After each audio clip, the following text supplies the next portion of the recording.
Welcome back everybody to the Harlem FKN Globetrotters.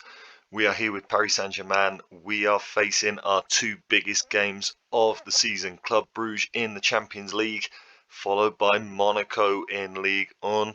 As you can see from the table there, it is really going to be a title decider. We have opened up a big gap. We will speak a little bit more about that shortly. First of all, we look at this Club Brugge team that we're going to be facing. Well, we'll come back off Bordeaux. We'll talk about those results in a second. We are, of course, 1-0 up against Club Brugge with our home leg to play, so we're in a really strong position. But we've got to be careful. We, of course, went down to 10 men in the first leg with the sending off of Angel Di Maria. So we're going to be without him for this game. But they showed in the later stages of that game that they certainly have players that can be dangerous if we are not careful. If we were to get another sending off, it could prove a difficult tie. Hans van Aken, who I didn't really look at before the first leg, he's really their key player, their number 10, good creative player. So he's the player we've really got to watch. Outside of that, they aren't the greatest team in the world, so we've really got to be favourites to go through here. Since we were last here, we of course beat Lille, and then we beat Club Brugge in that first leg. We've played 3 games since then.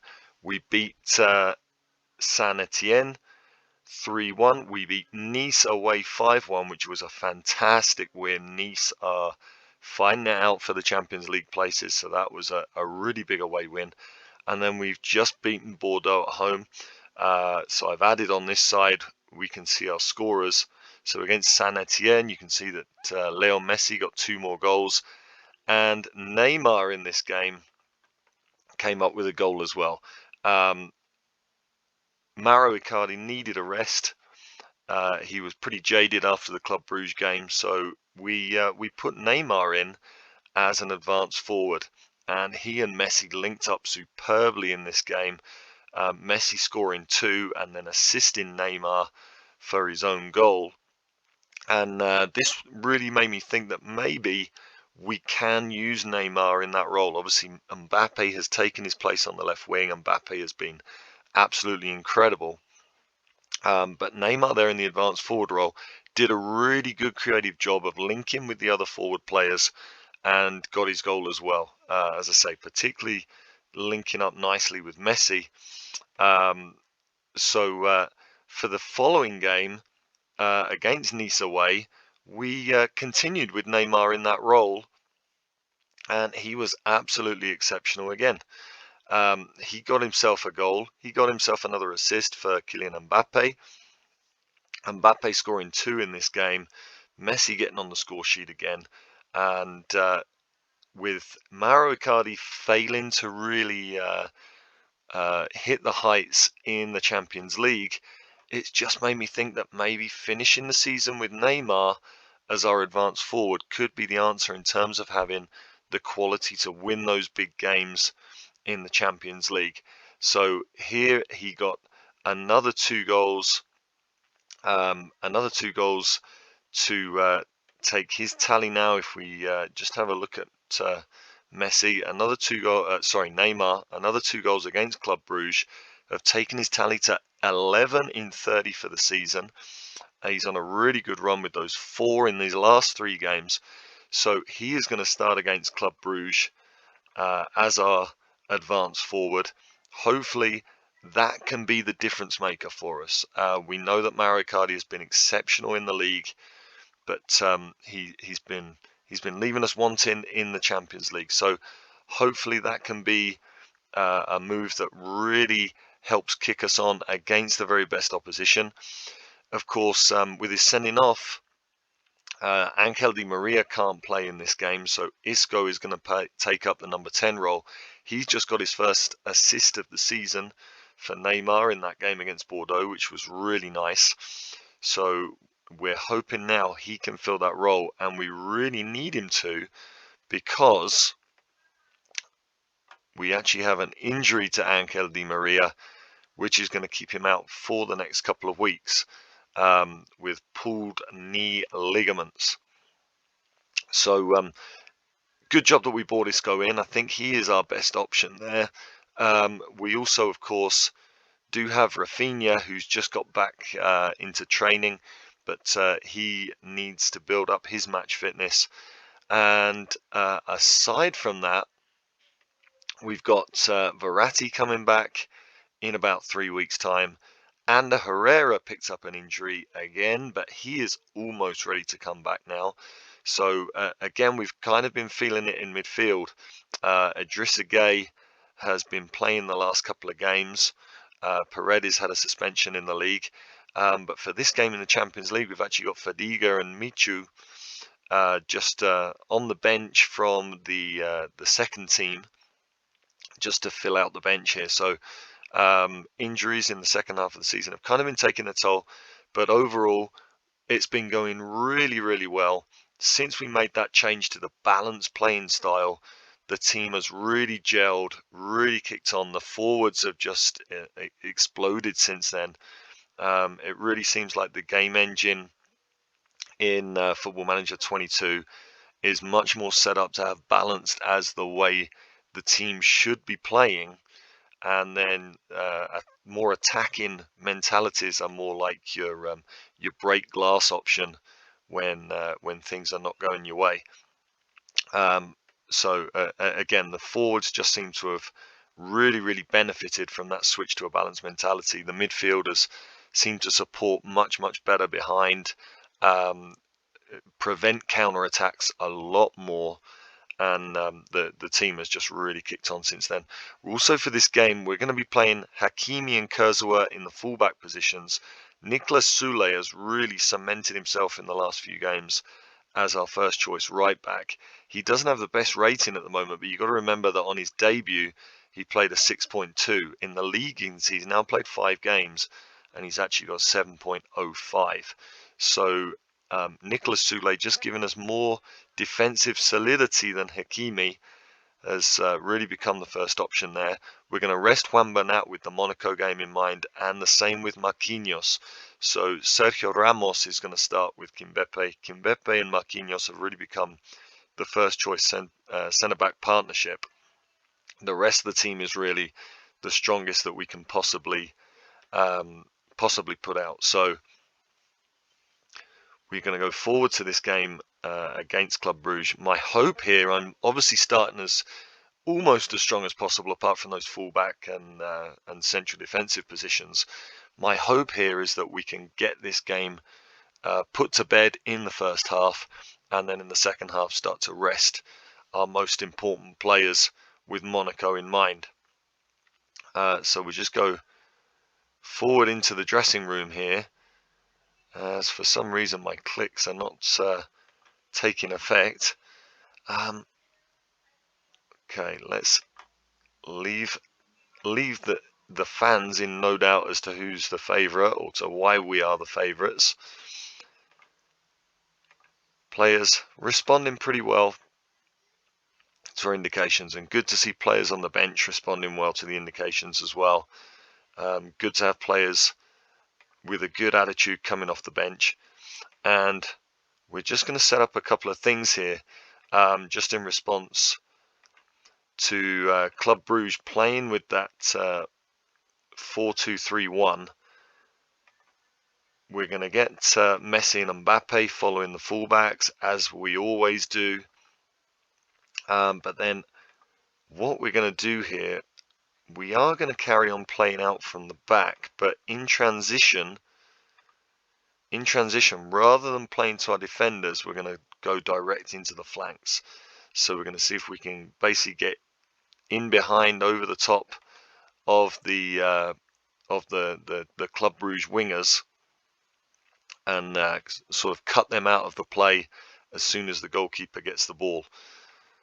Hopefully that will allow us to get in on the attack before Club Brugge can get men behind the ball and really defend us. So today, really looking for Isco to step it up. Would really like to see him really cement his place in the team now that he's got a couple of weeks with Angel Di Maria being out.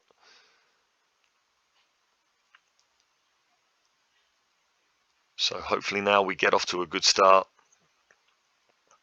So I don't have anyone marking specifically Van Aken, but hopefully the two defenders, as they hit the bar with an early free kick.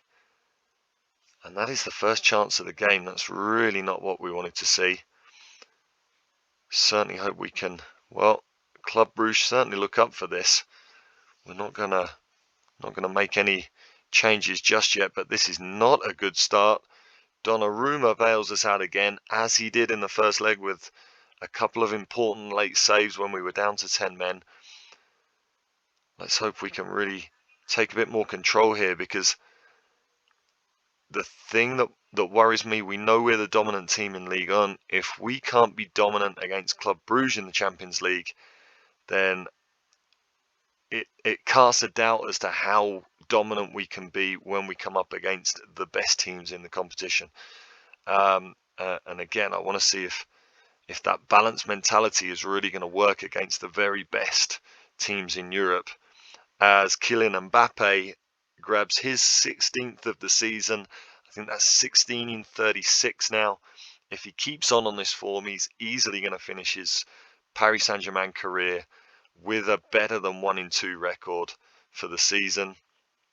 And Hakimi getting a nice assist. Hakimi is certainly the better attacking option in that right back role. As we say, with all the attacking players that we've got, I've gone in favour of a more defensive option with Nicolas Soulé over the last few games, and it certainly seems to have worked. But you have to recognise the attacking options that Hakimi gives us down that right side. Certainly when a team's playing defensively, fill in the as Neymar just heads over there. So when teams certainly try and fill out their box, get men behind the ball and defend us in numbers, it certainly helps to have an attacking fullback who can just help produce something from the wings there. So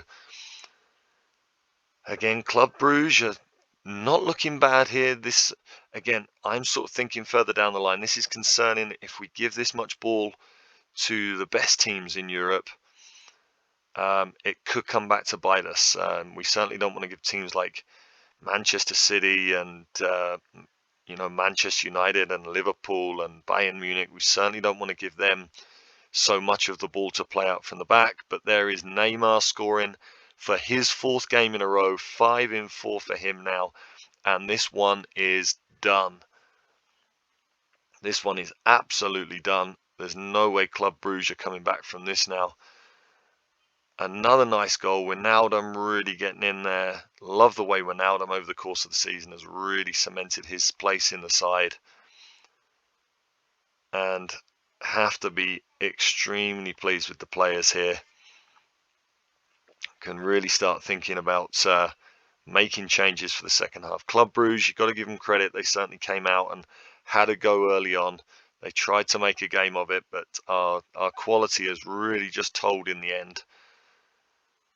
Kurzawa and Wijnaldum again. Kurzawa gets it in, but it's a poor cross. And Neymar, our striker, finds himself out on the wing there. Just that creative movement, and Kylian Mbappe set up by Isco. 17 for the season. And again, remember the first half of the season, he was coming off the bench. He wasn't really playing. We started him as the striker. Icardi's form kept him out of the team. The fact that he wanted to leave, we stuck with Neymar on the left wing, but Mbappe has just absolutely torn it up in the second half of the season. He's easily been our most informed player, and we are comfortable. I think at half-time we can think about resting Neymar and Messi with Monaco in mind. And this has really been the exact scenario we were looking for. We are in the Champions League quarter-final. When the game finishes, we'll look at some of the possibilities of who we might have in that quarter-final. As Mbappe goes in again for his hat-trick. Absolutely sensational game from Kylian Mbappe. Fantastic. What a player. Devastated to be losing him in this form.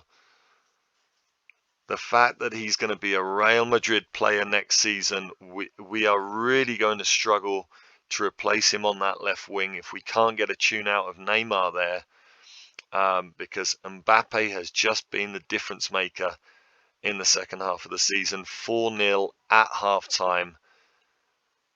Club Brugge started really, really well. And we have to give the players all the praise in the world there. We are going to make changes. Or shall we wait? No, I think we'll make the changes now. Neymar is going to come out for Mauro Icardi. He's been coming off the bench the last 3 games, hasn't scored. It's been a little bit harsh on him, seeing as he's our top scorer. And Messi is going to come out for Rafinha, who really needs to get games, get his fitness back up. He's had quite a few injuries over the course of the season.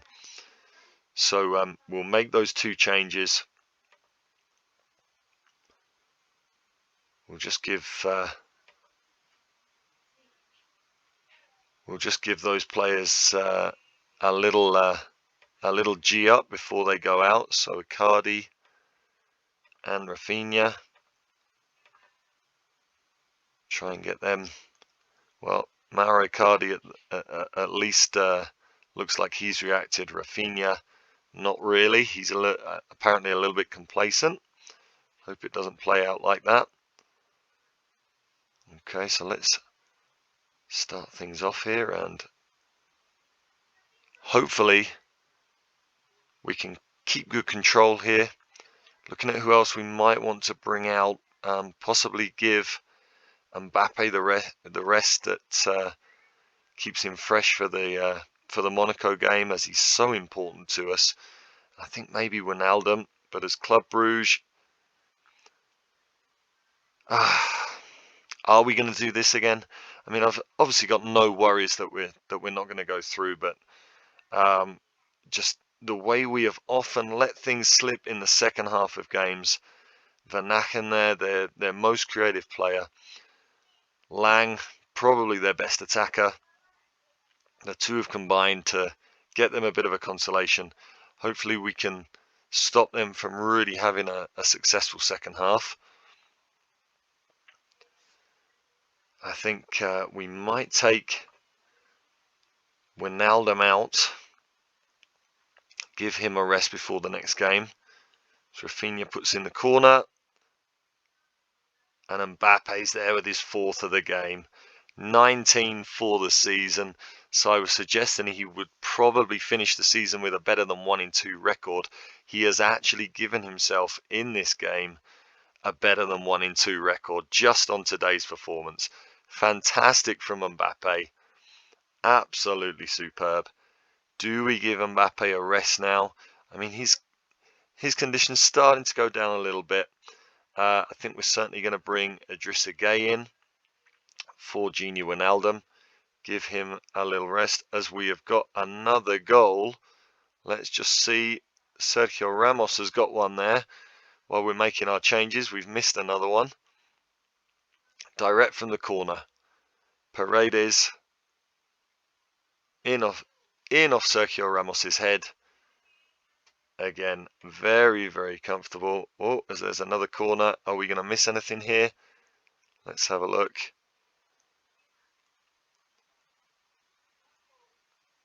And Ramos goes very close again. We're now totally dominating. Let's pause things just for a second, just while we think about what other changes we want to make here. We're definitely going to bring Mbappe out, get him his standing ovation. Who can really play on that wing? I think if we bring in Fressange here, our striker, if we just have a look at him, our striker from the B team, 21-year-old Cameroonian, very, very average. Well, he is going to come in and get a game in the Champions League now. I think we are going to put him in as the right winger. Well, no, apparently he can play number 10, so we'll move him into the number 10 position. Isco just going to play out on the left wing. We'll make him a trequartista. Fransange, well, maybe he's not the best to play there, but that's where he's going to play. And who else would we like to give a game to here? Maybe a little bit further down the line, we'll look at resting Leandro Paredes. We do have one sub left. We're going to leave it there for the moment. There's still a lot of time left. We'll leave that sub there just in case of injury or other problems. But now 6-1, 7-1 on aggregate, dominant performance, absolutely sensational. And Sergio Ramos hasn't really had the greatest of seasons, but there are moments when he shows just that class and quality. As we've said before, such a great leader, really, really great asset to our squad if we want to have a chance of winning the Champions League this season. And can Icardi get his first Champions League goal of the season? Would love to see it. It's obviously been the one dark spot on his season, the fact that he hasn't been able to do it in the Champions League. As Rafinha has a great shot, great turn and shot there, playing the Messi role out on that right wing. Again, with Messi being at the club, with Di Maria being our top assister, being in great form this season, he hasn't really had his opportunities, Rafinha. He's had his fair share of injuries as well. As Isco puts one in there. Isco having a really good game, really looks a great replacement for Angel Di Maria. And we'll let this one play out before we give Paredes a rest as well to finish the game.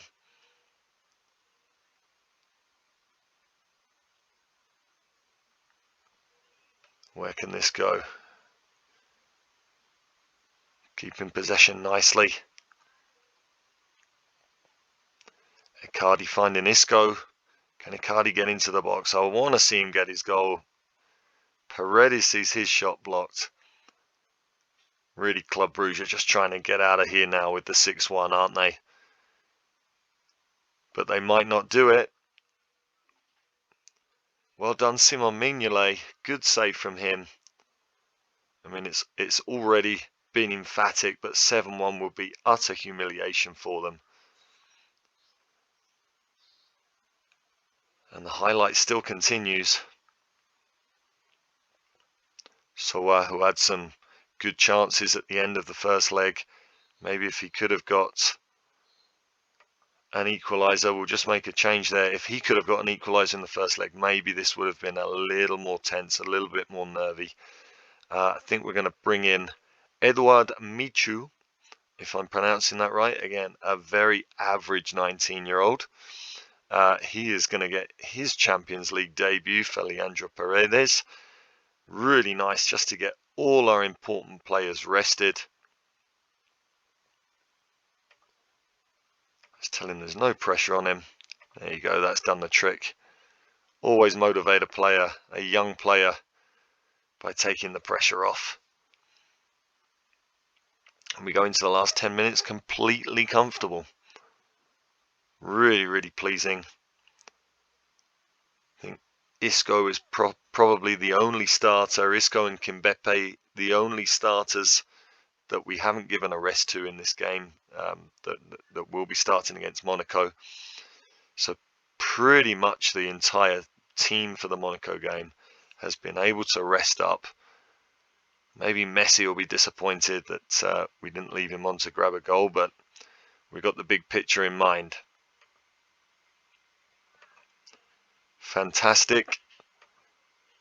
Morale absolutely through the roof at the moment. The team playing so well.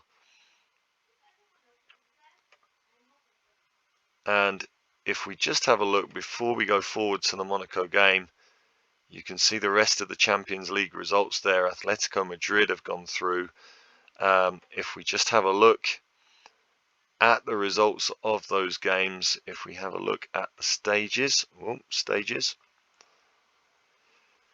So Manchester United have knocked out Inter which is a little bit disappointing. Would have been fantastic. Manchester United, I feel, so overpowered in Football Manager 22. Would have been nice to have seen them leave the competition. Manchester City disposed very easily of Barcelona, so that's another big name out there.